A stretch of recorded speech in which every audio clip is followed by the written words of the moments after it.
Welcome to Mercy's Designs. My name is Mercy and I demonstrate Stampin' Up! Products.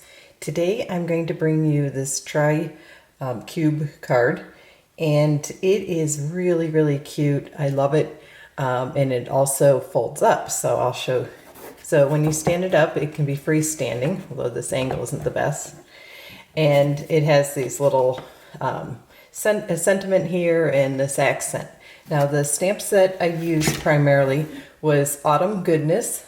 I also used a little bit of the Gather Together, but mostly Autumn Goodness. And then of course the dies that coordinate with Autumn Goodness, and like the Stitch So Sweetly, and the last one would be Tasteful label dies. Okay, so I was going to show how this condenses, and you can mail it in a 5x7 envelope.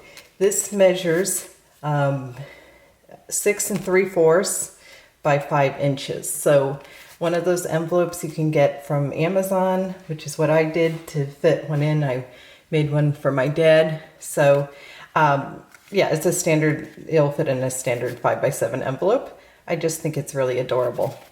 So again, you open it out like this and it will freestand. So the other thing I was going to mention is that I got this idea from watching Sam on Mixed Up Crafts, and she did a beautiful job demonstrating it. And what I liked about this particular one is that you do not have to use a 12x12 paper. Stampin' Up! Has some 12x12 paper, but you can't get all of one color. With the colored cardstock, you can only get the white or the very vanilla. So I'm kind of always interested in using, for a fun fold, not using 12x12. So this is a plug for that. And again, just fold it up like that. Now, the one she demonstrated using this particular size, she made a pentacube, is what she called. And I did make one of those, and basically all you do is add 2 extra of these little cubes, and it's pretty much the same deal. Now, she had hers 5x7, but I cut mine down a 1/4 of an inch, and the reason is some of these papers, like this one, will now be 4 inches, and that is useful when you're cutting up a 12x12 piece of cardstock that you're not using as much. The other thing I wanted to mention is when you're putting this inside layer, you do not have to go all the way to the bottom. So if you want to use a 6x6 cardstock pack, you do not need to do the 6.5 inches. You can do 6 inches and just cheat. As you can see, I cheated here, and this part have less. No one's ever gonna really see that. You can flip it over, but I don't think it's a big deal. So let's get started. The biggest tool you'll need is either a paper trimmer with the scoring blade, or you can use a scoring board. Now, what I like to do is create a pattern for myself. I'm very big into this. So this side is what we're going to start off with, and this is the center base, is what I'm calling this. So I already have a piece cut to the 6 3/4 by 10.5. So what I'm going to do is I'm going to start with the 2.5. So I'm just putting this in. I need to slide this so you can see it a little better. And I'm going to go ahead and mark this. Now, I made a bunch of these yesterday, and it was so much fun, and it is super easy. So what you're going to notice a pattern here is it's every 2.5 inches you're scoring. So what you're ending up with, this is 10" right here, is 2.5 between each one. So while I'm at it with having this score thing out, I'm going to now bring in what the cubes are. So I have 2 pieces of paper here, and one I've already scored, because once you see one, you can easily duplicate. So we're just going to slip this in and start at 2.5, and then slide it to 5 inches and 7 oh, oops, 7.5. Okay, so I kind of goofed on that one. 7.5, I got too confident. And then the 10-inch. Okay, so I might be able to, that might not show. All right, so the next part is to burnish your score lines. So I'm gonna bring in my buddy my scoring buddy, or whatever it's called. Actually, I don't think there's a buddy in it. I think that was the embossing. Something had a buddy in it. All right, so you just burnish these. And, okay, this is the one I goofed on. I will either replace it, or if it doesn't show, I'll use it. Okay, so there you have it. I'm going to speed this next part up as I finish scoring.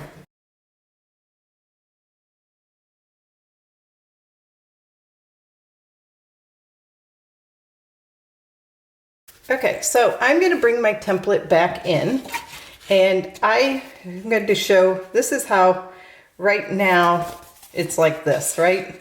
I have this on the left side, the tab, but what I want to do is flip this over.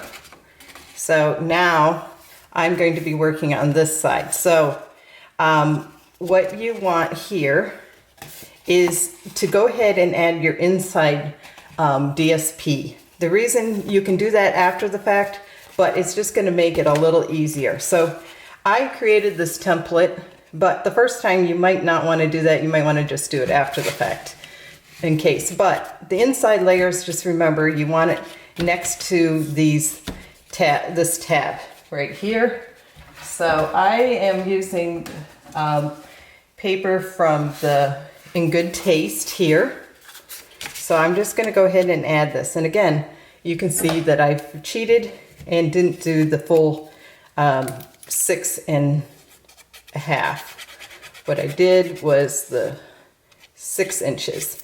And again, I don't think it will really matter. No one's going to be peeking down through. So that's my take on that. But if it bothers you, by all means, do the 6.5.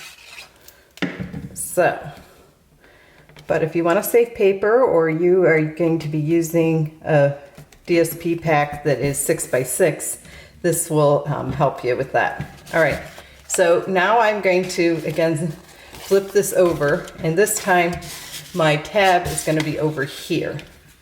So I know for a fact that now I'm going to want these two here, but so it's less confusing, I'm going to go ahead and do that after the fact. I like to do boxes flat. They're less wonky than trying to have it folded open while I do that. I highly recommend that. Okay, so it's a little weird because you have the DSP inside, but no worries. Okay, so now when you open it up, you don't see the seam very much. The seam is right here, and you want that as hidden as possible.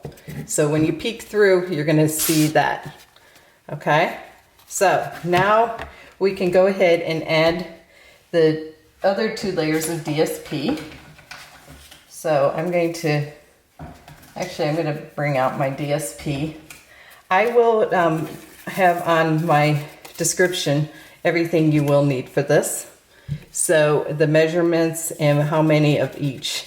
So essentially most of them, it's going to be 2 of each, because I like to use a little different patterns of cardstock, but some of them you could do, you know, the same, but I'll show you. It'll make a little more sense in a bit. Okay, so now we have this adhered. I'm just trying to make it straight.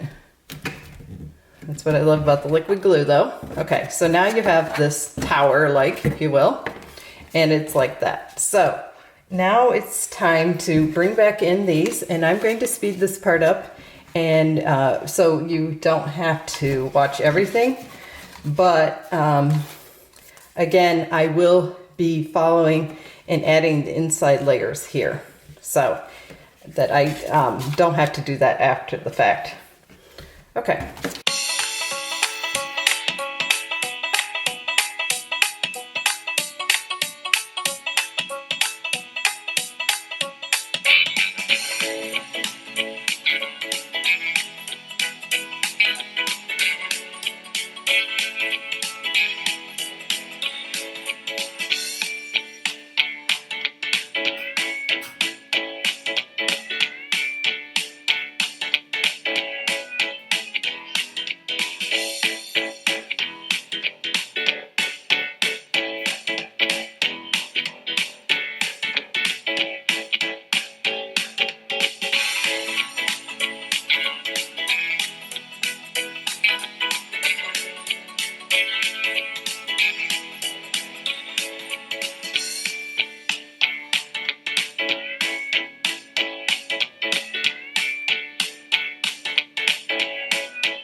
Okay, so here is when you have it's starting to come together. You have the box all together. Now I could use a little bit more time drying.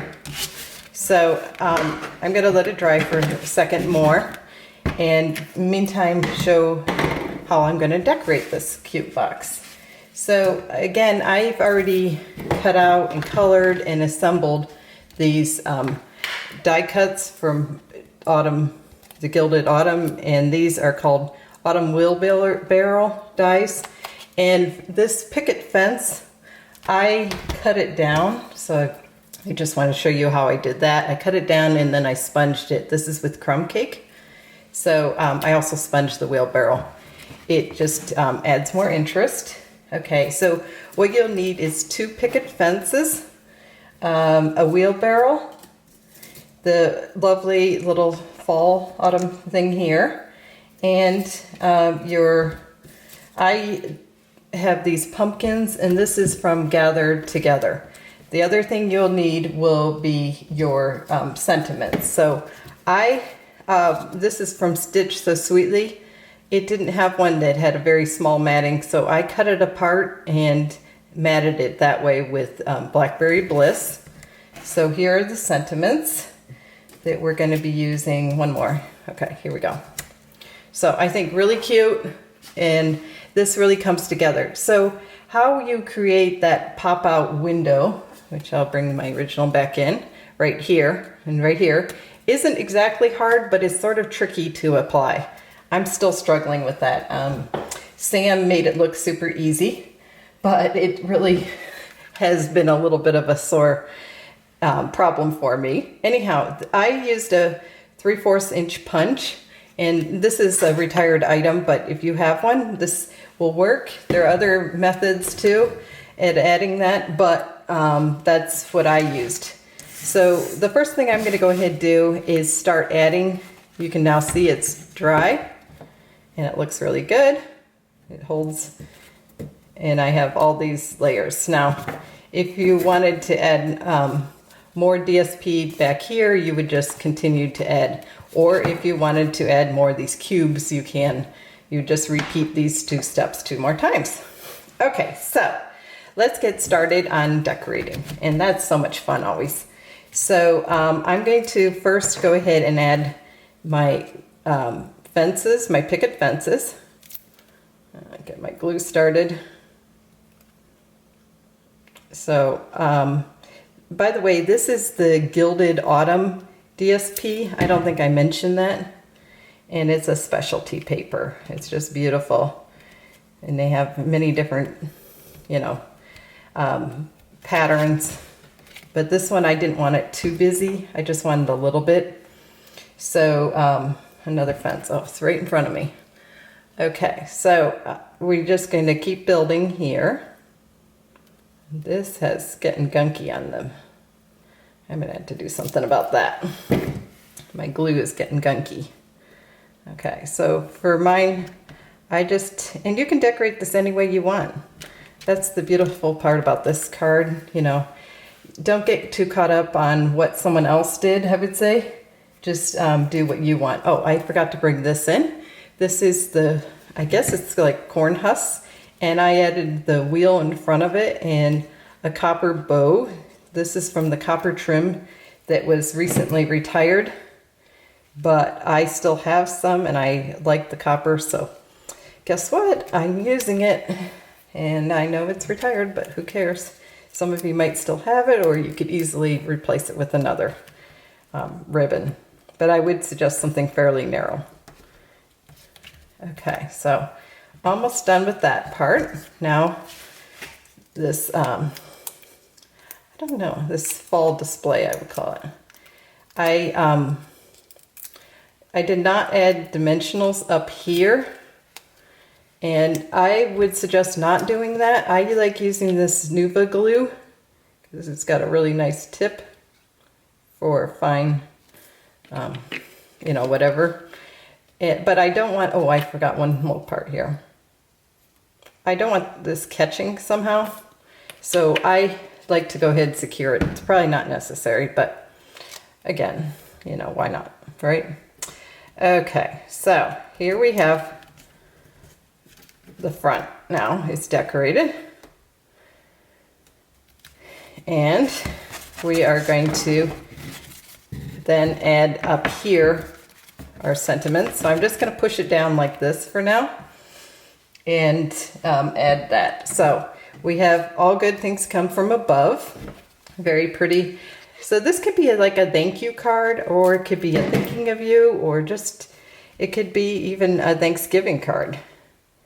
It's just really some nice sentiments that are fairly neutral if you ask me. Okay, so just trying to make sure that's straight. And this is from the In Good Taste labels, both of these. They matted quite well, I thought. I love the Blackberry Bliss color. That's really pretty. Okay, so now I'm a little hesitant. You saw earlier how this slipped a little. That's kind of, sometimes embossed paper can be hard to adhere to because it's not a flat surface. So use a little extra glue for that part. All right, so now the part I really don't like, but isn't that bad. I'm making it sound harder than it is. Probably. Okay, so what we were going to want is this here. And in order to do that, it needs to only be on this corner. So what you do is get 2 circles, and you're going to punch them out and fold them in half and burnish. So what I'm going to do is be attaching it here. So somewhere in the center of the wheelbarrow, I'm just going to add it here. And then the other mate, if you will, I'm going to add and then put right up against it. So it's like a complete circle then. Does that make sense? So you have these 2 tabby things. All right, so now this is the part that gets a little trickier, but I don't want to scare you, because maybe you will find it not too big of a deal. So one thing I suggest is do 1/2 at a time. 1/2 of that circle at a time, so that you can really get it. Okay, so I want it midway approximately. And I'm just bending the card and trying to get it so it's at the corner.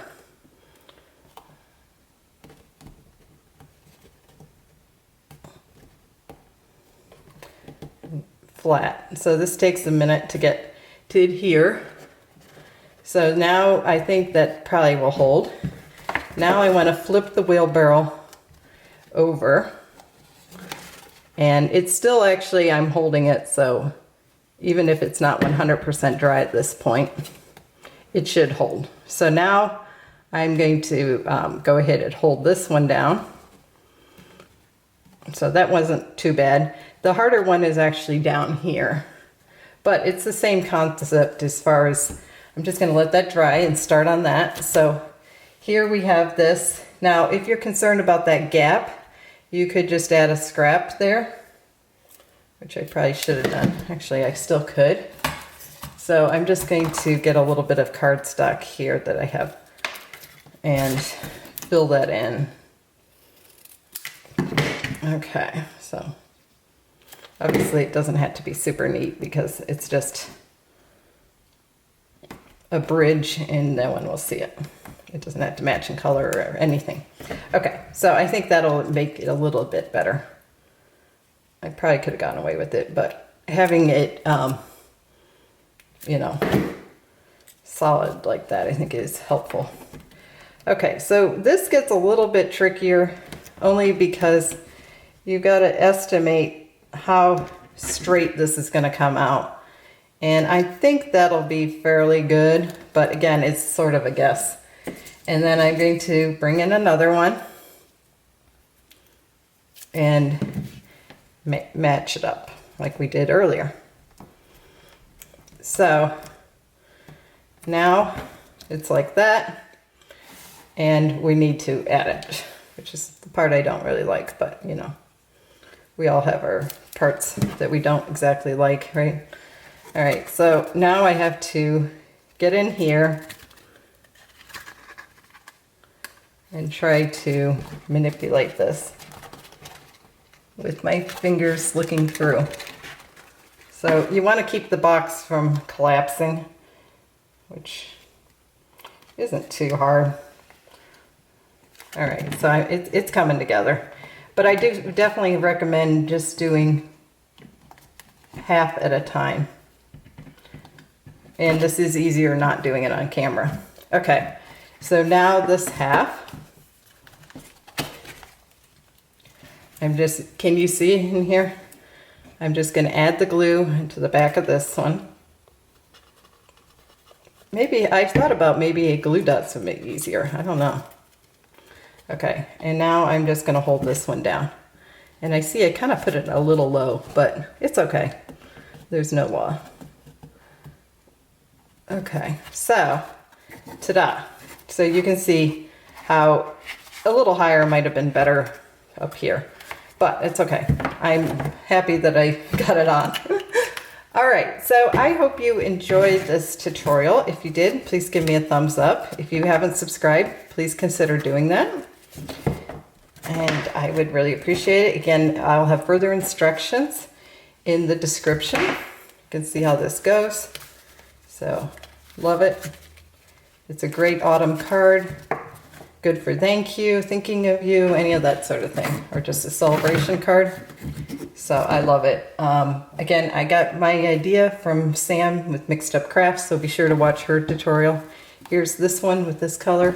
I kind of prefer this color scheme a little better. This seemed a little dark and kind of took away, but both are lovely. If you have any stamping needs, please email me at mewants3@gmail.com, and I'd be happy to help you place an order with a host code. Again, thank you so much for watching. Just love playing with this. My son was playing with it. He just loved it. So you can see the little message here when you display it. So love it. All right, happy stamping.